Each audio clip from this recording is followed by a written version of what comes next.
Don't expect a penny. You'll end up on the streets where you belong. My stepmother hissed it at my father's funeral, gripping my arm with manicured nails as mourners filed past the casket just 10 feet away.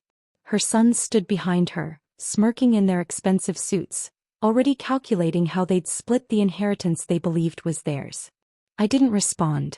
I simply looked at my father's still face one last time and held tight to the secret he'd whispered to me 3 weeks earlier, the one that would turn her triumph into ashes in exactly 15 minutes.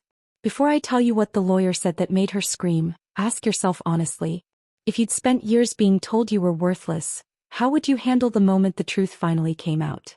My name is Cassandra Harrison, Cass to most people. I'm 28 and I spent my childhood being erased from my own family. My mother died in a car accident when I was 4. I barely remember her, just fragments, the scent of her perfume, her laugh, the way she sang to me at bedtime. My father never fully recovered. He threw himself into work, building his commercial real estate company into something impressive, something he said was for our future. Then he met Veronica. I was 8 when she arrived. Beautiful, charming, and attentive to my father in ways that seemed to mend something broken in him. I wanted to like her. I wanted a mother again. But she had other plans. She brought 2 sons from a previous marriage, Tyler and Brandon, both older than me, and within a year the entire family dynamic shifted. Her boys became the priority. I became the inconvenience. It started subtly. My birthday forgotten while theirs became extravagant productions. My achievements ignored while their mediocre grades were celebrated. My room downgraded so Tyler could have proper space for a growing boy. By 12 I had learned my place. I was the ghost in my own home. My father watched it happen. That was the part that hurt most. He wasn't cruel, just absent. Working late, traveling, handing the household to Veronica while he built his empire. When I complained, he'd pat my head and say, "Veronica is doing her best. Give her time." Time turned into years. Years of being told I was a burden. Years of hand-me-downs while my stepbrothers wore new clothes. Years of being lucky they let me stay at all. When I turned 18, Veronica gave me a choice: leave or pay rent I couldn't afford. So I left. I worked through community college, transferred to a state university, earned an accounting degree, found a job at a mid-sized firm, and built a small, quiet life that was entirely mine. I saw my father twice a year. Awkward dinners where Veronica monopolized the conversation and my stepbrothers mocked my modest lifestyle. Dad would hug me goodbye and slip me a check I never cashed. Felt like guilt money, not love. Then he got sick. Stage 4 pancreatic cancer.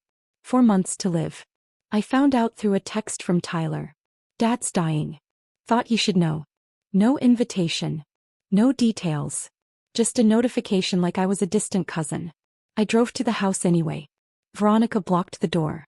"He's resting. He doesn't need stress. I'm his daughter.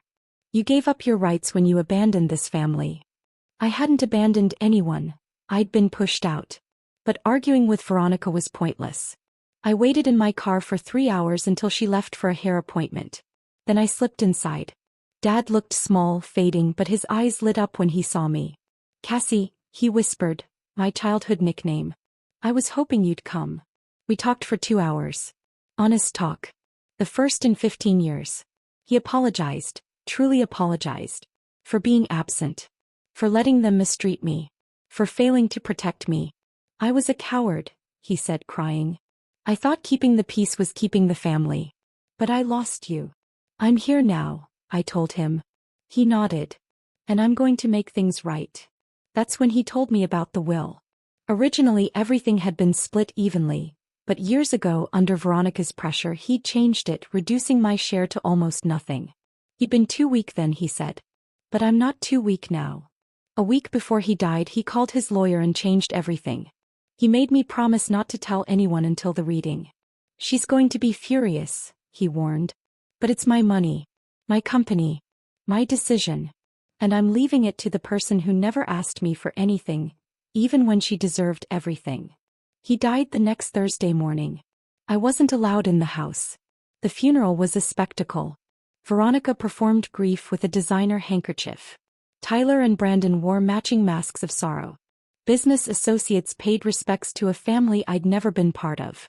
I stood in the back, invisible, until Veronica found me. "I'm surprised you showed up," she whispered through a sharp smile. You barely knew him these last 10 years. He was my father. Blood doesn't make family, she snapped. Then she leaned closer. Don't expect a penny. You'll end up on the streets where you belong. Tyler smirked. Dad told us the new will leaves you nothing. Brandon snickered. She can find a shelter. They served dinner at 6. They laughed at my father's funeral. I said nothing. I looked at the casket and held on to Dad's promise. The will reading. 3 days later, Veronica hosted the reading at the house, probably hoping to throw me out afterward. She sat in my father's leather chair like a queen. Her sons flanked her, planning cars they'd buy and properties they'd sell. I sat by the window. Invisible. The lawyer, Mr. Patterson, opened the folder. This will was updated and notarized 3 weeks ago. Confusion flickered across Veronica's face. 3 weeks ago? He was barely conscious. He was lucid enough to sign legally binding documents, Mr. Patterson said calmly. I was present. Then he began. To my wife, Veronica Harrison, I leave $50,000. Veronica went pale. 50,000? There must be a mistake. To my stepsons, Tyler and Brandon, I leave $25,000 each. Tyler's phone slipped from his hand. 25,000? The estate is worth millions. Please let me finish, the lawyer said. The remainder of my estate. All real property, business holdings, investments, and personal assets. I leave entirely to my daughter, Cassandra Marie Harrison. Veronica screamed. Not a word, just a raw animal sound. That's impossible. He wouldn't. He promised. Brandon pointed at me. She manipulated him. He had dementia. Mr. Patterson raised an eyebrow. Mr. Harrison completed cognitive testing the morning he signed. The results and video documentation are here. His wishes are clear and legally unassailable. Then he added, he also left a personal letter for his daughter. He read it. Every word felt like stitching across old wounds. My father apologized. He explained. He affirmed. He loved me. It was the first time I truly believed it. When the reading ended, Veronica erupted again. I'll contest this. I'll take you to court. You'll never see a penny. Feel free, Mr. Patterson said. Mr. Harrison allocated $500,000 for legal defense of the will. You'll run out of money long before we do. Tyler paced. We lived here 20 years. A house belonging to Mr. Harrison, the lawyer said. Ms. Harrison will decide what happens next.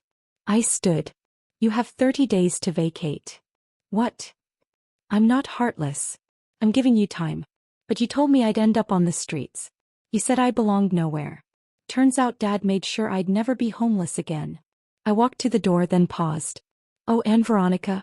Dad wasn't unconscious those last weeks. He was pretending so you wouldn't stop him from doing the right thing.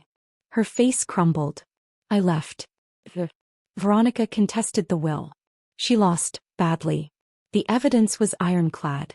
He got her $50,000. The boys got $25,000 each. I got everything else. The house, the company, the investments. Total value, $14 million. I sold the house. Too many ghosts. I kept the business and hired a management team.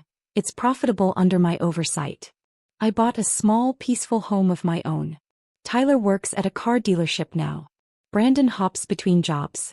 Veronica has a roommate at 58. I don't wish them harm. I simply don't think about them anymore. My father wasn't perfect. But in the end, when it mattered most, he chose me. That's what I hold on to. If you've ever been told you were nothing, that you'd end up with nothing, that you didn't belong, remember this. The people who dismiss you don't get to define you. Keep going. Because sometimes the ending nobody expected is exactly the one you deserved. My stepmother said I'd end up on the streets. I ended up with everything.